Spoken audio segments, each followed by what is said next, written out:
I, 26F, have been with my fiancé Robert, 30M, for 5 years. We met during my senior year of college when he came to fix the internet at my apartment. He worked for his dad's telecommunications company back then. It wasn't love at first sight or anything dramatic. We just clicked and started dating casually, which turned into something serious pretty quickly. Throughout our relationship, Robert has been completely integrated into my family.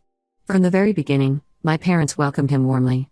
He comes to every Sunday dinner, all our celebrations, and even joins our annual beach trips. My dad taught him how to golf, and my mom always makes his favorite apple pie when he visits. My sister adores him and says he's the brother she never had. We're 3 sisters. Even my overprotective older cousins approved of him, which is rare. The problem is, in these 5 years, I've only met half of Robert's family, just his mom and her relatives. His dad has consistently refused to meet me. According to Robert, his dad formed a negative opinion of me before we even started dating. Apparently, one of his dad's golf buddies has a daughter who went to college with me, and she told him I was a party girl because she saw me at a few college parties. Mind you, these were normal college parties where I wasn't even drinking, but his dad decided I was trouble based on this secondhand information. 2 years into our relationship, I had an argument with Robert's mom about boundaries. She had a habit of dropping by our apartment unannounced, sometimes as early as 7 a.m. on weekends. One morning, she walked in while I was in my pajamas making breakfast, and I finally spoke up. I was polite but firm about wanting some privacy and suggested we set up specific visiting times. She got extremely offended and didn't speak to me for 3 months. We eventually worked things out, mostly because Robert was stressed about being caught in the middle, but his dad added this to his list of reasons to dislike me. He told Robert the first was disrespectful to family values for wanting basic boundaries. The real ongoing issue is holidays. Every year since we started dating, Robert spends all major holidays, Thanksgiving, Christmas, Easter, even 4th of July, with his parents and grandparents at their lake house. If there's time afterwards, he might stop by my family's celebration for an hour or 2, usually when everyone's already leaving. I always tell him about my family's plans a month in advance. My mom likes to coordinate dishes and activities early. But Robert waits until a day or 2 before each holiday to confirm his parents' plans, leaving me in limbo about whether he'll make it to my family's celebration at all. Last year after Christmas, I finally broke down. Robert had promised to come to my family's Christmas dinner after spending the morning with his family. My mom had saved him a spot, made his favorite dishes, and my little nieces kept asking when Uncle Robert would arrive. He texted at 7 p.m. saying his parents decided to play board games so he'd stay longer. I was humiliated. Later that night, I told him how hurt I felt always being second priority. He promised to change but said he needed a chance to prove it. This is our first holiday season being engaged. We got engaged 6 months ago, another drama because his dad refused to meet me even then. Robert proposed at my family's beach house because he knew his dad wouldn't approve of him proposing at their lake house. Last week, Robert finally talked to his parents about including me in their holiday celebrations. His dad flat out refused and said he wouldn't have his holidays ruined by an outsider. Before this conversation, Robert and I had agreed that if his parents wouldn't include me, he wouldn't attend their celebrations either. He seemed committed to standing firm on this. Yesterday, Robert came home visibly upset after another talk with his parents. He started going on about how he's the only grandchild who regularly visits his grandparents and how they're getting older. His cousins all moved to different states, so he feels guilty about potentially missing holidays. I suggested he could visit them any other time since they only live an hour away, they're not on another continent. But he got defensive and said I was being insensitive. He keeps saying there are things I don't understand but won't explain what these mysterious things are. This isn't the first time his dad has disrespected me. When we moved in together 3 years ago, his dad told everyone at their company that I was trying to isolate Robert from his family. When we got engaged, he refused to acknowledge it and told relatives we weren't actually getting married, just playing house. Each time, Robert stays quiet and lets his dad say whatever he wants. He claims standing up to his dad would make things worse. Now with Thanksgiving just days away, Robert is heavily hinting that he might still go to his parents' celebration without me. When I reminded him of our agreement, he got frustrated and said I'm putting too much pressure on him. He's been distant for days, barely speaks to me, and spends most time in his home office with the door closed. I finally snapped yesterday and told him if he chooses to spend another holiday with his family while excluding me, I'll cancel the wedding. He called me controlling and said I don't understand family loyalty. I pointed out how he's been part of my family for years. He has his own Christmas stocking at my parents' house, a designated chair at family dinners, and my nieces and nephews call him uncle, while I'm not even allowed to meet his dad. This morning I overheard him on the phone with his mom, asking if there was any way to change his dad's mind. She apparently said his dad would rather not see Robert at all than have me there. Robert sounded devastated but still wouldn't stand up to them. I love Robert, but I'm starting to wonder if I can spend my life being excluded from half his family. His mom acts nice to my face now but clearly won't stand up to her husband either. I don't want my future kids growing up thinking it's okay for their grandfather to pretend their mother doesn't exist, or worse, believing all the nasty things he says about me. Am I wrong for giving him this ultimatum? Should I just accept that I'll never be part of his family's celebrations? I feel like I'm asking him to choose between me and his parents, but isn't that what his dad is already doing? I don't want to break up, but I also don't want to spend the rest of my life being treated like a dirty secret. Update when it's been 2 weeks since my last post, and I can't believe how much has changed. I need to get this off my chest because I feel like I'm going crazy. On Thanksgiving morning, Robert told me he wasn't feeling well. He said he probably had food poisoning from the takeout we had the night before, which was strange because we ate the same thing and I felt fine. He insisted I should go to my family's celebration without him and promised to try coming later if he felt better. I was worried about leaving him alone while sick, but he practically pushed me out the door. Looking back, I should have noticed how he kept checking his phone and acting nervous. I drove to my parents' house, making excuses for him to everyone. My mom had even made his favorite pumpkin cheesecake, and my little niece Emma had drawn him a special place card for the table. Around 3 p.m., while we were having dinner, my phone buzzed. It was a notification from his cousin Sarah's Instagram story. There was Robert, perfectly healthy, sitting at his parents' lake house dinner table, raising a glass and a family toast. The timestamp showed it was posted just minutes ago. In another photo, he was playing cards with his dad, both laughing. The caption read "Annual family tradition with the favorites." I nearly threw up at the dinner table. My sister noticed something was wrong and checked my phone. She gasped so loudly that everyone turned to look. My mom took one glance at the photos and her face went dark. I've never seen her so angry. My dad tried to salvage the situation by suggesting maybe Robert went to his parents after feeling better, but the timestamps on the photos showed he'd been there all day. I sat through the rest of dinner in a daze, smiling mechanically as relatives asked about wedding plans. Emma kept asking why Uncle Robert didn't like her drawing. Each question felt like a knife in my chest. I left as soon as I could, ignoring my family's concerns. When I got home, our apartment was empty.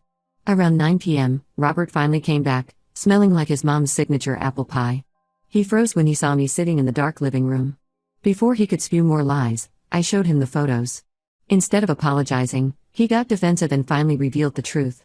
His dad had called him the night before with an ultimatum.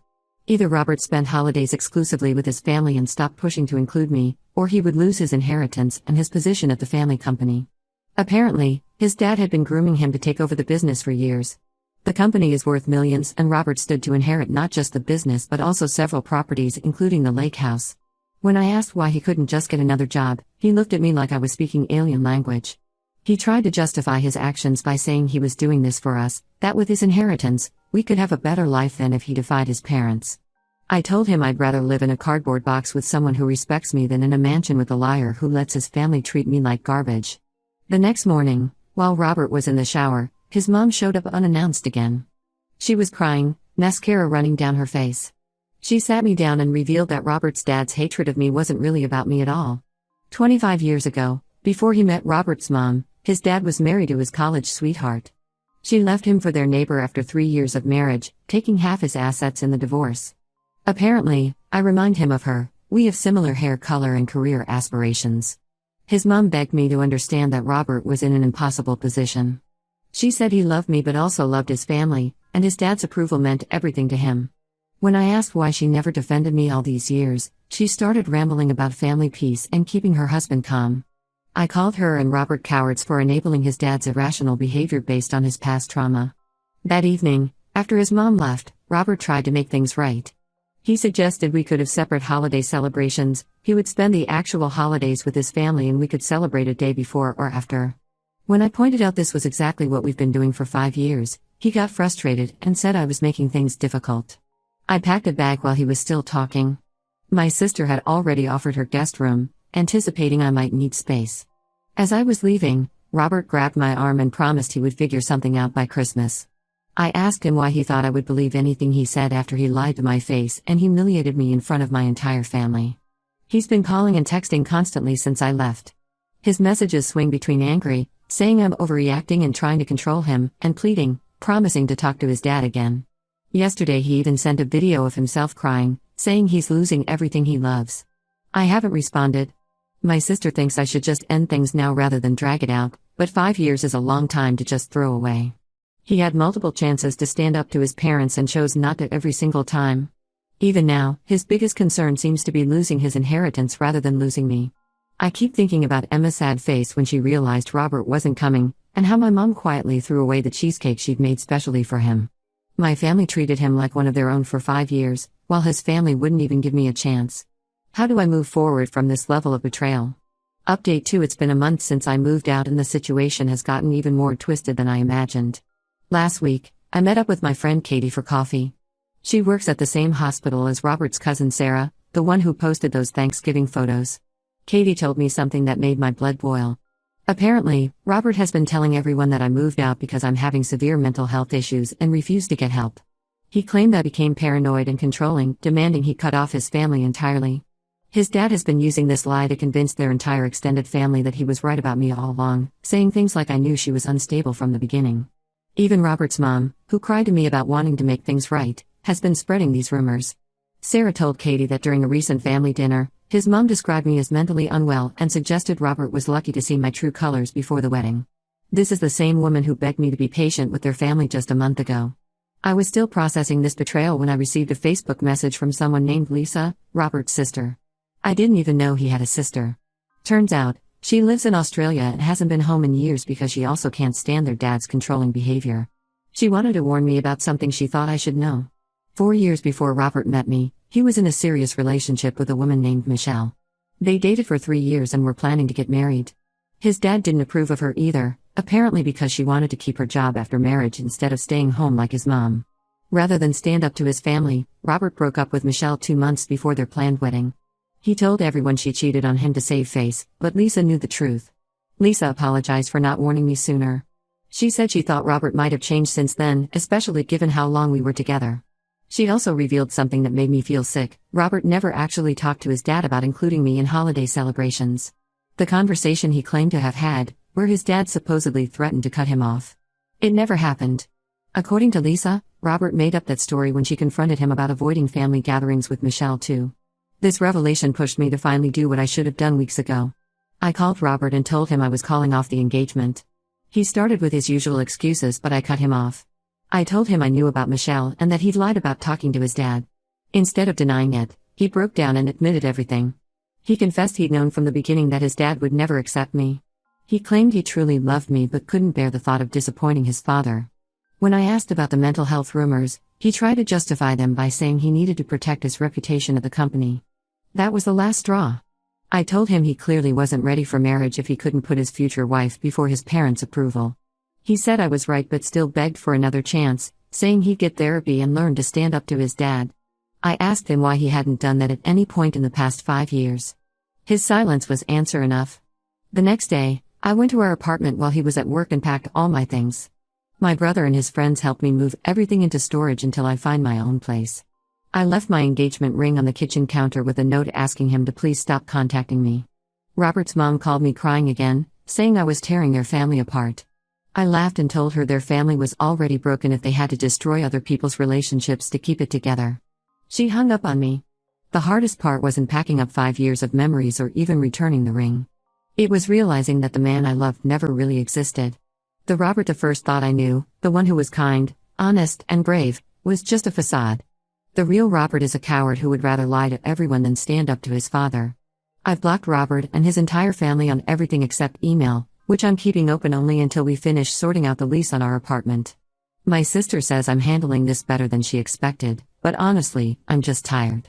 Tired of the lies, tired of the manipulation, and tired of being treated like I'm crazy for wanting basic respect. The only silver lining in all this is that I found out before we got married. I can't imagine discovering all this after having kids with him, or worse, watching our children go through the same emotional manipulation I experienced. Some things really do happen for a reason. Update 3 months have passed since I ended things with Robert, and I finally feel ready to share the latest developments. Last weekend, my sister's friend forwarded me a Facebook post that left me speechless. Robert announced his engagement to a woman named Rebecca, barely 2 months after our breakup.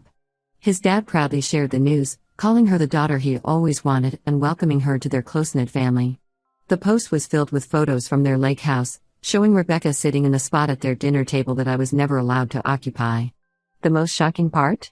Rebecca is practically a carbon copy of Robert's dad's first wife.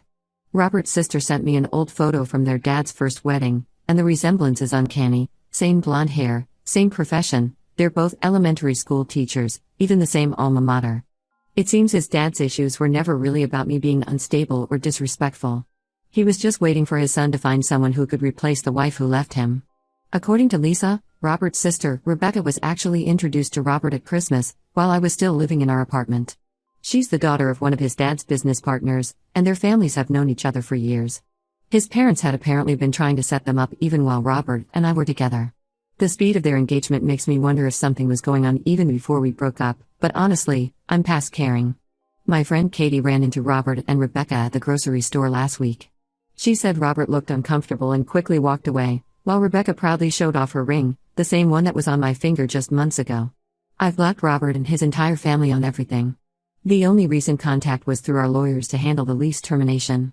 Robert tried to get his mom to convince me to keep my old engagement ring as a parting gift, but I had already sold it and donated the money to a domestic violence shelter. Something about helping other women escape toxic relationships felt right. My life has taken some positive turns since everything happened. I moved into my own apartment in a different part of the city. It's smaller than where I lived with Robert, but it's entirely mine. I've been promoted at work. Turns out having less emotional drama in your life really helps you focus on your career. I've even started dating someone new, nothing serious yet, but he proudly introduces me to his friends and family. Last week, he invited me to his sister's birthday dinner without hesitation. It was refreshing to be wanted and welcomed instead of hidden away like a secret. My niece Emma asked about Uncle Robert at a recent family dinner. I simply told her sometimes grown-ups realize they're not right for each other, and that's okay. She gave me a hug and said she likes seeing me smile more now. Kids really do notice everything.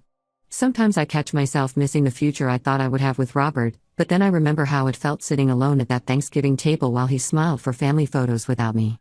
I think about all the holidays I spent waiting for him to show up, all the lies he told, and how easily he replaced me once I stopped accepting his excuses. I deserve better than being someone's secret, better than a man who chooses his inheritance over honesty, better than a family that spreads lies about my mental health to protect their image. It took me 5 years and a broken engagement to learn this lesson, but at least I learned it before saying I do. My mom says everything happens for a reason. Maybe she's right. Maybe I had to go through all this to learn what I really want in a partner, someone who's proud to have me in their life, not someone who hides me from it.